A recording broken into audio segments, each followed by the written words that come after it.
Hey everyone, it's Dr. Chris Nowinski, co-founder and CEO of the Concussion Legacy Foundation. Welcome to the final episode of Season 1 of the Concussion Game Plan podcast. So far, we've broken down all aspects of a concussion, its symptoms, treatments, return to school and work, and for athletes, returning to sports. Today, we're answering the question, what if my symptoms aren't improving? What happens if you're a month out from your injury and still feeling sick? Will I ever feel like myself again? There's nobody better to explain how to manage persistent concussion symptoms or post-concussion syndrome than CLF co-founder and medical director, Dr. Robert Cantu. We're excited to welcome him back to guide us through what can be a difficult and scary diagnosis. Post-concussion syndrome is really defined as persistent concussion symptoms. In other words, after a concussion, there are 26 symptoms that we look for. If those symptoms don't clear up within the first 3 to 4 weeks, especially beyond a month, we refer to those persistent concussion symptoms as post-concussion syndrome. Dr. Cantu is one of the world's leading experts in treating post-concussion syndrome, or PCS. He has seen patients of all ages from many different backgrounds who struggle with lingering symptoms for months or even years after their concussion. He was the doctor I saw when I was at my lowest point with PCS. Esther Lovett of Cambridge, Massachusetts, also sought out his care after her concussion. I would say the worst really throughout has been the headaches. It was just a huge amount of pressure in your head. And I would feel it in my face too, where it felt like my nose was broken, like my cheeks were broken.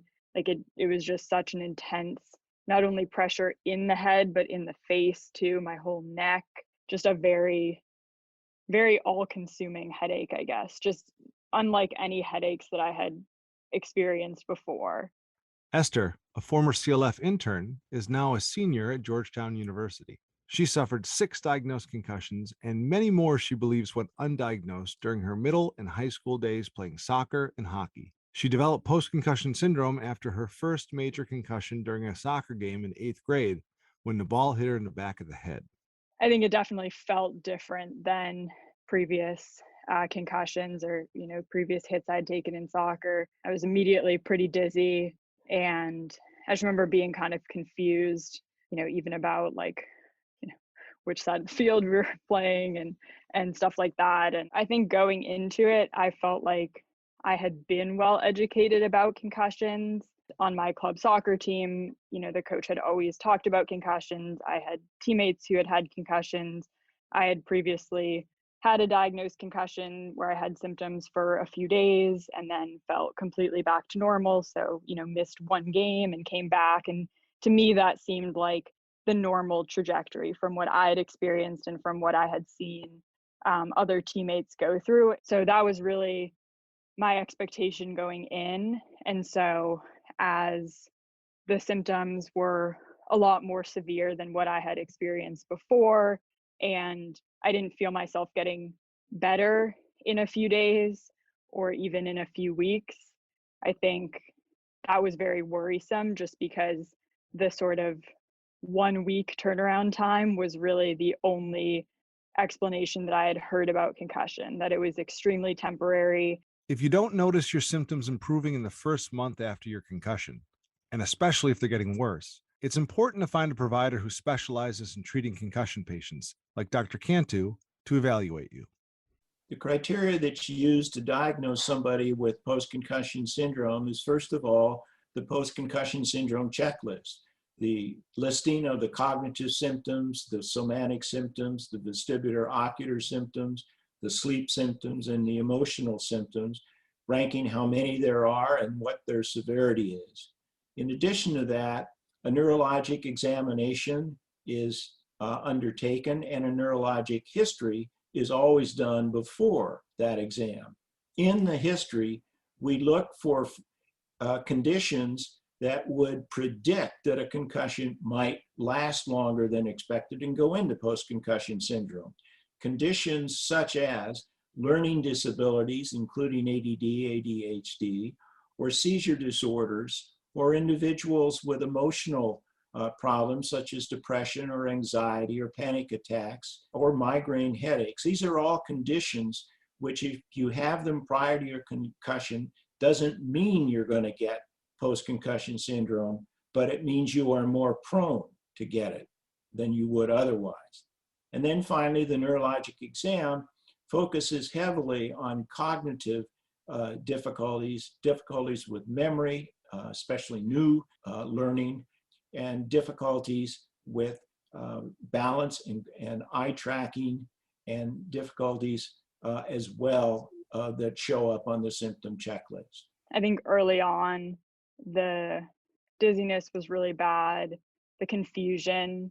I also had a lot of ocular symptoms that were unresolved for a while, but I mean, I remember even just a few days when I was being kept home from school with that concussion, I went to the library to get audiobooks because they told me to listen to audiobooks. And I took some out and I realized that I couldn't read the description of any of them on the back. Like my vision was so blurry, I couldn't focus on any of the words. And I was so like rattled by that I didn't even want to say anything. So I just checked out some random ones because I didn't even want to say, like I was there with my mom, that I couldn't even read the back of the books. I think my memory was also a tough one where I just felt like I couldn't really remember anything. And I think that's a scary symptom, I think, feeling like you've either lost memory of things or that you struggle now to remember things. And, you know, I was still in school. And so that seemed particularly like a big deal to be trying to go back to school and feeling like I can't even remember what's happening. If you can relate to the struggles Esther describes, there's good news. There are therapies out there to help treat your PCS symptoms, but first you have to work with your doctor to identify which category of symptoms you have. The most common domains of symptoms are cognitive symptoms, where things like being foggy or things like being confused or things like difficulty with concentration or difficulty focusing at screens or difficulty learning new information or having to take a greater amount of time to learn something or figure out a problem. If your symptoms are predominantly in the cognitive domain basket, so to speak, then cognitive therapy is what you're going to be recommended to have. And that therapy is going to be a certain amount of exercises and memory exercises. But the most important thing are going to be learning cognitive skills, different ways to retain information better, and also work on building cognitive endurance, being able to be at screens for longer periods of time. If your symptoms are falling into the sleep category and the problems are predominantly difficulty falling asleep or staying asleep, then discussions about naturally occurring substances that help this, like melatonin, or whether or not prescribing something for sleep is appropriate, would be something that should be followed up on. On the other hand, if your symptoms are predominantly in the emotional category, if it's predominantly anxiety or depression or irritability or emotionality, then this is something that should be worked out with a counselor and, if necessary, a psychiatrist, and consideration for particular forms of psychotherapy. For instance, cognitive behavioral therapy might be considered in this group.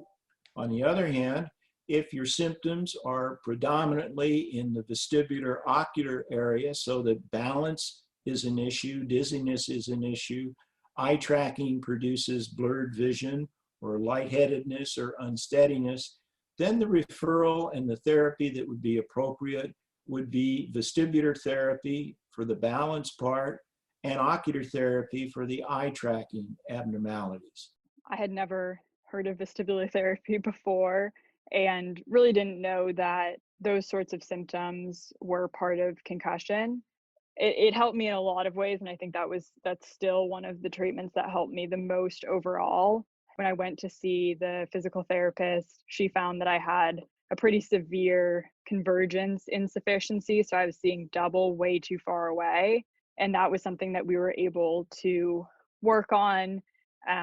We literally had like a popsicle stick with a smiley face sticker that I would bring in and try to keep both eyes on it but you could see she would video my eyes so I could see, and one of them would just give up and you could see it flip out and stop focusing completely.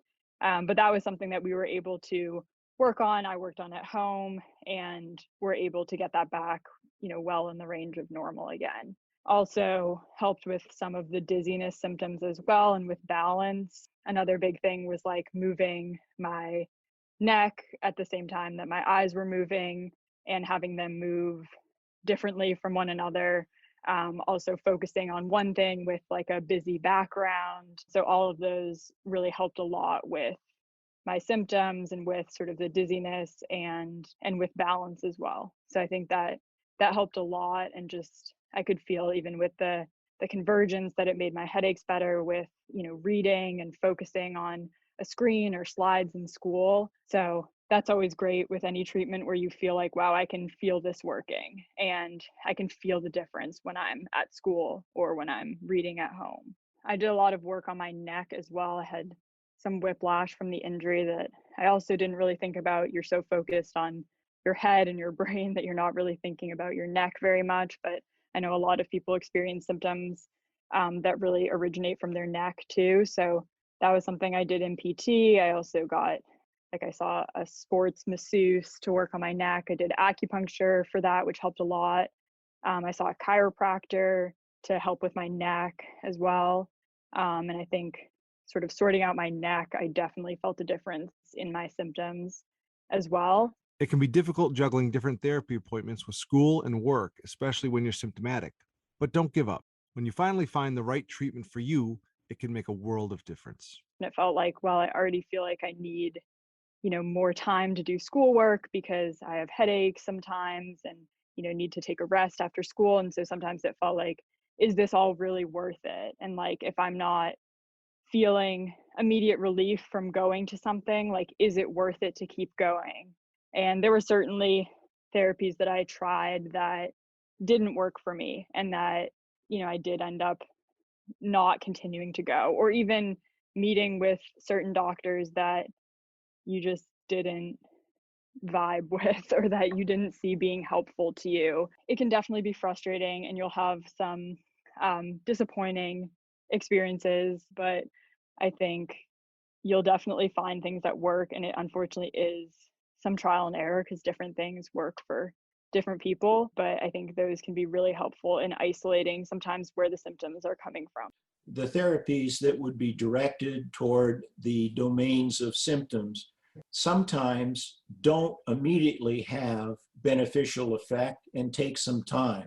Generally speaking, most of them that are showing positive effect are going to be sustained for 6 to 8 weeks, at least in terms of with a therapist, and then one on their own may be doing those therapies indefinitely until the symptoms have totally cleared at home. Most of the therapies are not expected to cause symptoms to get worse while you're doing them, but rather to alleviate them. The one exception to that are the vestibular ocular symptoms, especially the balance symptoms, which can actually be made worse while doing and immediately after the exercises.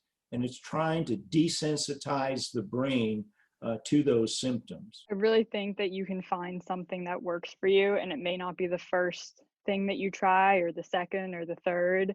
The concussion doctor that I saw for a long time, like, I would try things that wouldn't work and he would come back and he's like, all right, let's go back to our toolbox. So I think there's a lot of tools in the toolbox, and depending on your symptoms and exactly your situation, not all of them are going to work for you. But I think it's definitely worth it to try them. And I think you'll definitely find something that works for you and that's going to help. And there unfortunately has to be some trial and error because it's such an individual injury and recovery and your own response to it. But I think it is really worth the time and the effort to go through that and just figure out what works and then stick with that. If you need help finding a concussion specialist to help treat your specific symptoms, we're here for you.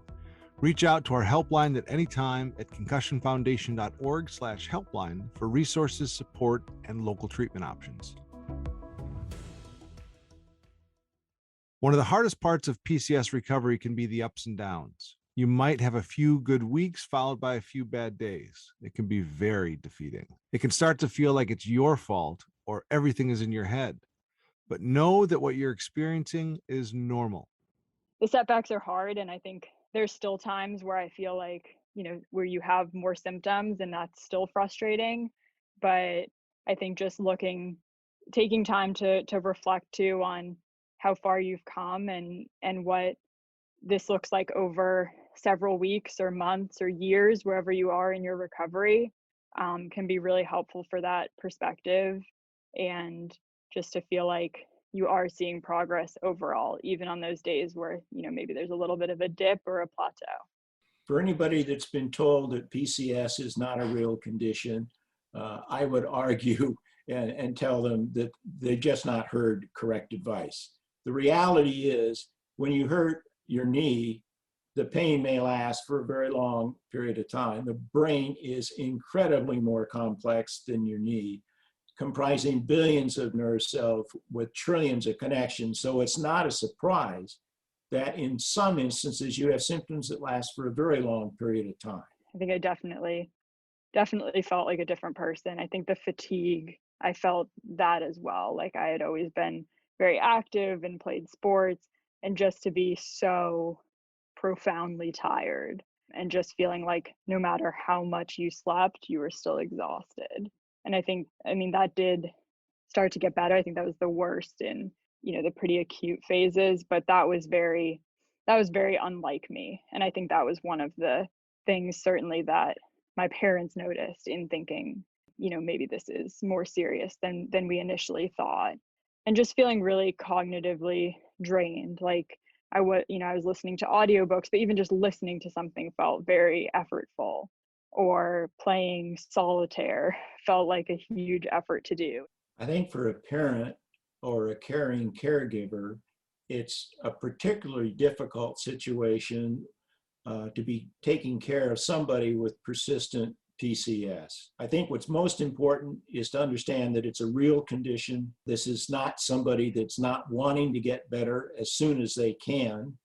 And most importantly, to realize that almost certainly they will get better over time, though it may not be nearly as quickly as either the individual or their caregiver would like. I think support from my parents has been hugely important for me. Like, my mom has been so supportive, came to every appointment. She's really on top of everything, from, typing papers for me that I dictated to her because I was too sensitive to look at the computer, to doing a ton of research to make sure that I got the best care possible. That's really meant the world. I think with my dad, he's been a lifelong athlete, and, he was always the one taking me to my soccer tournaments or hockey games when I played, and sports were sort of our thing. So he was definitely the one that I was more worried about disappointing, I guess, by not being able to play sports anymore. But he never once pushed me to go back to sports at all, and, has been just as happy to watch me play golf recreationally very poorly. Individuals that are going through prolonged PCS provide a very difficult emotional situation for both themselves as well as their caregivers or family. But it's extremely important that families are supportive and not questioning of the individual. This is a very real condition. Their lives are turned upside down in a negative way by the condition. They don't want to have this condition. And to this extent, caregivers can provide emotional support. It is extremely beneficial. Also, it's extremely important for these individuals to provide that emotional support, because when they don't, it is extremely negative for the individual with PCS. Greatly exacerbates the stress they're under and the symptoms that they have, and prolongs their recovery. Finding ways to stay social and connected to friends is also key to your recovery. It can be hard to be in an environment outside of the house where you might become symptomatic, but communicating with your loved ones about what you're feeling and what you need will help them know how to be there for you. I think there are a lot of situations where maybe you feel uncomfortable if you feel that you can't experience it in the same way as other people. And I know for me, a lot of that was feeling like I didn't want to be a burden to my friends by not being able to do, the exact thing that they were going to do. But I think making smaller changes so that you can still, participate and enjoy yourself, but also still feels good for you can help. So like for me, I knew that sleep helped me manage my symptoms a lot, and that a poor night's sleep, I would just have more headaches or other symptoms the next day. So, throughout high school, I would still, I'd love to come over for dinner and, hang out with everyone, but I'm not going to sleep over. I'm going to go home. And I just knew that getting a good night's sleep, having my own pillow so that my neck felt good, just little things like that, I knew would make me feel better the next day. And so just making that adjustment and like not staying over at someone's house and just electing to go home instead, I was still able to spend all of that time with my friends, but also wake up the next day feeling really good and ready to have, a good day that day as well. So I think making those smaller changes really pays off. And then you feel like you're not saying no to everything, or that you're still making sure that you're socializing with friends and having a good time. I think people can be there for you in a more helpful way, kind of the more that you share. And so, yeah, having close friends that know what you're going through is really helpful, and they can sort of work to support you in, social settings as well, where people will, I have friends who will always ask like, oh, is this too loud? Do you want us to change anything? And like, that's so nice. That's like such a nice feeling too. Or even, now being in college, even like, I don't really want to drink alcohol because I feel like I'm hungover all the time with post-concussion syndrome anyway. But, still like having friends who understand where, I'm still happy to go to events. I'm a very in-demand designated driver. And, you'll find really great friends who will, drink for you and beer pong or whatever it may be. But just the more that you share those things and yourself and what makes you feel good and what you want to do, the more that your good friends can help support you and make sure that you're still able to come to things and be with your friends without having a setback in symptoms or anything like that. Great advice there from Esther. The PCS recovery road can be rocky and unpredictable, but there's hope, and you will get to feeling better again. Probably the most common question that we're asked, if not by almost every patient with PCS, is the understandable one: when am I going to be over this, doctor? When am I going to be free of symptoms? And unfortunately, no mortal can give that answer. Yes, there are guidelines. If things are rapidly improving, more probably than not, they'll continue to rapidly improve. But if situation is very slowly improving, that's a very difficult situation to predict when it's going to be dramatically better. Almost certainly it will over time, but there isn't anyone that can predict exactly when that will be. And that's why it's so important for individuals, and especially their caregivers, to have the emotional support to hang in there while these symptoms are very, very slowly getting better. And it's also true that if someone in this prolonged period is also going through stressful situations, they may also have periods when the symptoms transiently worsen and then get better again. I think having support is so important. Your parents, your family, your friends, finding people, making sure that they know what you're going through and also know how they can help you and what you need.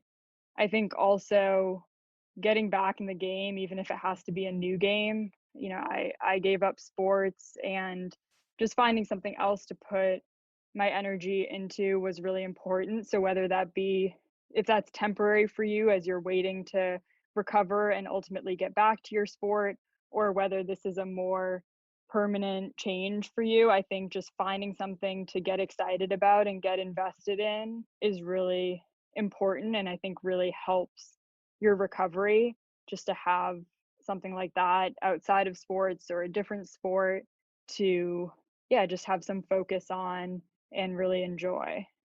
We appreciate those final hopeful messages from both Esther and Dr. Cantu, along with all of the wisdom they shared with us in this episode.